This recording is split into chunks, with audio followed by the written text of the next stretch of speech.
آپ نے کبھی خوبصورت شیطان دیکھا ہے؟ آپ کا وہ دوست جو آپ کو پڑھنے نہیں دیتا، جو آپ کو مسجد نہیں جانے دیتا،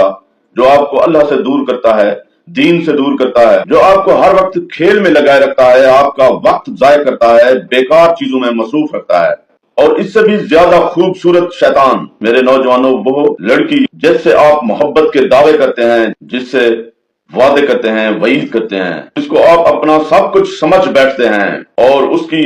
جھوٹی محبت میں بہہ چلے جاتے ہیں، بہہ چلے جاتے ہیں، اللہ کو بھول جاتے ہیں، حضور نبی کریم صلی اللہ علیہ وسلم کی تعلیمات کو بھول جاتے ہیں، محرم اور نامحرم کا فرق بھول جاتے ہیں۔ کتنا ہی بڑا خوبصورت شیطان ہے، کیسے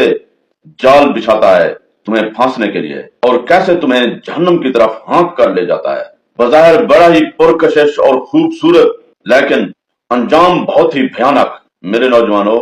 کیوں اپنے آپ کو برباد اور ضائع کیے جا رہے ہو؟ یہ محبت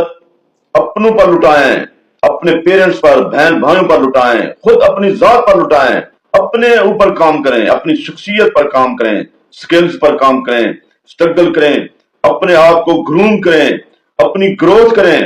بجائے اس کے کہ آپ شیطان کے لیے کام کریں اور اس کے پیچھے بھاگیں۔ اپنے پیرنٹس سے محبت کریں گے، اپنے پیرنٹس کو خوش کریں گے، اپنے پیرنٹس کے لیے کام کریں گے، اللہ راضی ہوگا اور بدلے میں بہت بڑا انعام جنت الماوا، جنت الفردوس عطا کرے گا۔ اپنے اوپر کام کریں گے، اپنی سکلز پر کام کریں گے تو دنیا بہتر ہوگی، پیسہ کمائیں گے، اچھا جیون ساتھی ملے گا، با کردار با حیا جیون ساتھی ملے گا، اور پھر اللہ پاک با حیا سعادت مند اولاد نصیب کرے گا اور زندگی پرسکون گزرے گی، اور دنیا میں بھی زندگی پرسکون اور پرتعیش گزرے گی۔ لیکن اگر اس کے بدلے